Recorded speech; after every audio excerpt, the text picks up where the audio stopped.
ब्राह्मणों घर से। क्यों कहा? क्योंकि गोपियां कहती हैं चोरी करें हमारे घर में तो चोर बन के चले गए, और ब्राह्मणियां कहती हैं हम अपने हाथों से खिलाएं। ठीक है, अब अपने हाथों से वो खिलाएंगी, जाओ ले आओ, हमको भी भूख लगी, हम भी खाएंगे, तुम भी खाओगे, जाओ मांग के लाओ। तो भगत के मन में है कि हमारे घर का खाएं और हम खिलाएं अपने हाथों से, वही इच्छा वहां उनकी पूरी कर रहे हैं। और गोपियां क्या कहती हैं कि चोरी से आए और हम छुप कर देखें, तो वहां चोरी से जाते हैं, छुप कर गोपियां देखती हैं माखन चोर लीला को। तो भगत का जैसा भाव। और ग्वाल बाल जब पहुंचते हैं और बताया कि कृष्ण बलराम अशोक वन में आए हैं, उनको भूख लगी, हमको भी भूख लगी, कुछ दे दो। तो गोपियों ने, ब्रज ब्राह्मणियों ने दिया। कैसे? का तुम जाओ, हम स्वयं लेके आ रहे हैं। और सारी ब्राह्मणियां अपने हाथों में जो भी उन्होंने यज्ञ के लिए बनाया था सब सजा करके थाल और ले आई, और अपने हाथों से भगवान को भोजन करा रही है। यहां क्यों नहीं भगवान ने चोरी की? वहां क्यों? मैंने बताया ना कि भगत का जैसा भाव रहता है। और ये सूत्र भगवान ने गीता में दिया है, ये यथा माम प्रपद्यन्ते तास थैव भजाम्य हम। मेरे प्रति जो जैसा भाव रखेगा उसी अनुसार मैं उसके साथ खेल करता हूं। तो इसलिए भगवान को चोरी नहीं चोर नहीं कहना चाहिए। भगवान कभी चोरी नहीं करते और ना की है।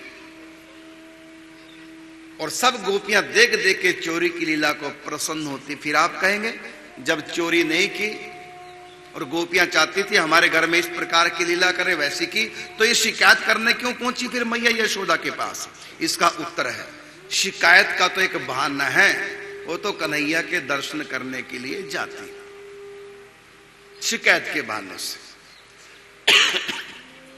इसलिए कहा चीर हरण कर शिक्षा दीनी,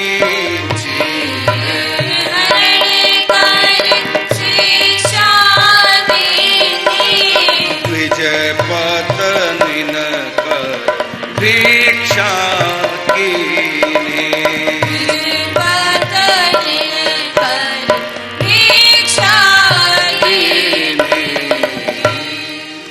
बाद लीलाती है। देवराज को मान मिटायो, देवराज को मान मिटायो, नख पर श्री गिरिराज उठायो, नख पर श्री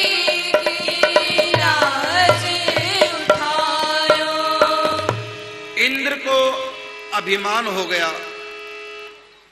इंद्र को अभिमान हुआ और उनके अभिमान का मर्दन करने के लिए ठाकुर जी ने की योजना बनाई। दरअसल प्रतिवर्ष नंद बाबा समस्त ब्रजवासियों के साथ में अन्नकूट उत्सव मनाते थे, इंद्र का पूजन करते थे। धान की फसल जब घर आती तो इंद्र याग किया करते थे। और होता है जब घर में देवताओं को ढोक देते हैं, मत्था टेकते, अपने छोटे छोटे बच्चों को भी गोद में उठा के कहते चल ढोक दे, चल प्रणाम कर। तो नंद बाबा कृष्ण से भी कहते बेटा चल इंद्र देवता को प्रणाम कर, और श्री कृष्ण इंद्र को प्रणाम करते। 6 बार प्रणाम कर चुके हैं।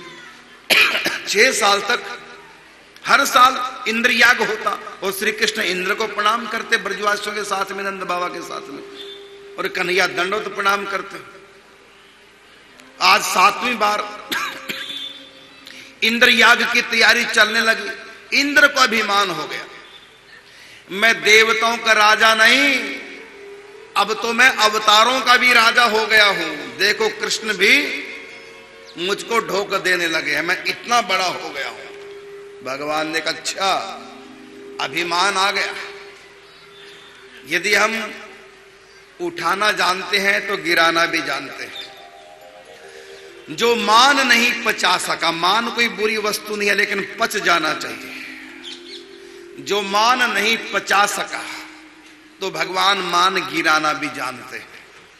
भगवान मान सबका करते हैं। देखो युधिष्ठिर के यज्ञ में भगवान झूठी पतले उठा रहे हैं, लेकिन युधिष्ठिर को मान नहीं आया, अभिमान नहीं आया। जो मान को पचा जाते हैं, इतराते नहीं, विनम्र बने रहते हैं, बहुत मान प्राप्त करते हैं, तब भी हाथ जुड़े रहते हैं, ऐसे भक्तों का भगवान और मान बढ़ाते हैं।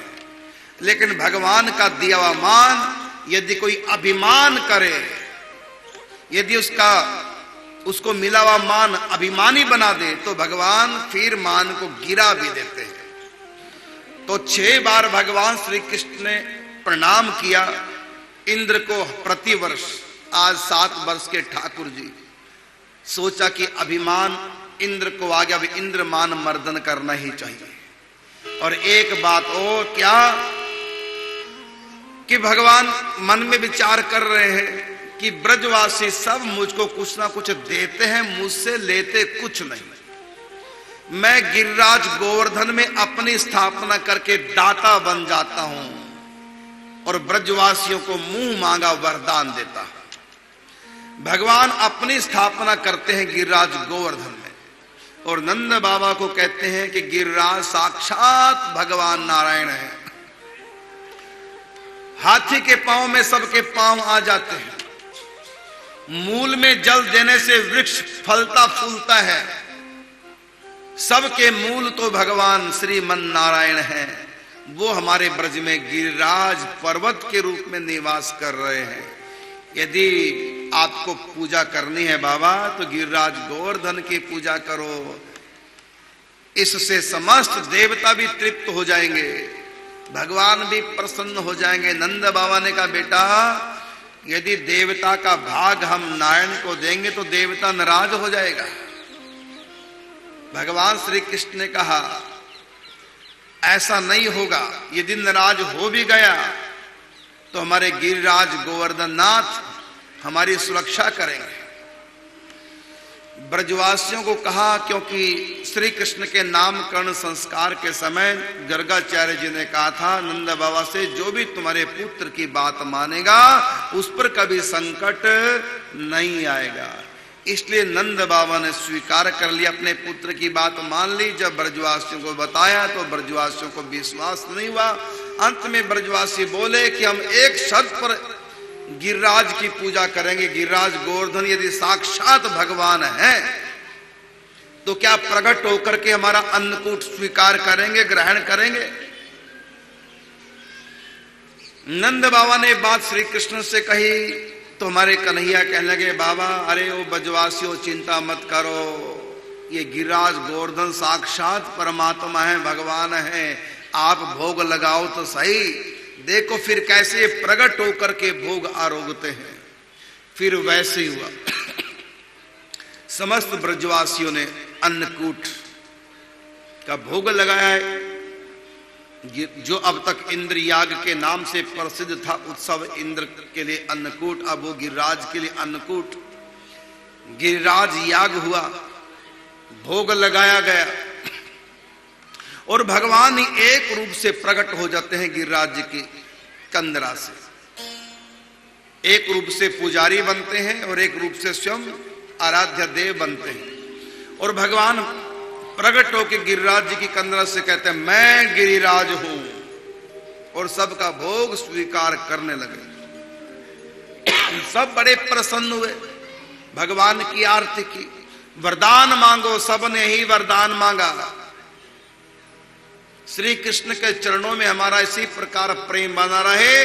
देखो नंद के लाला की कृपा से आज हमको साक्षात भगवान के दर्शन हो गए।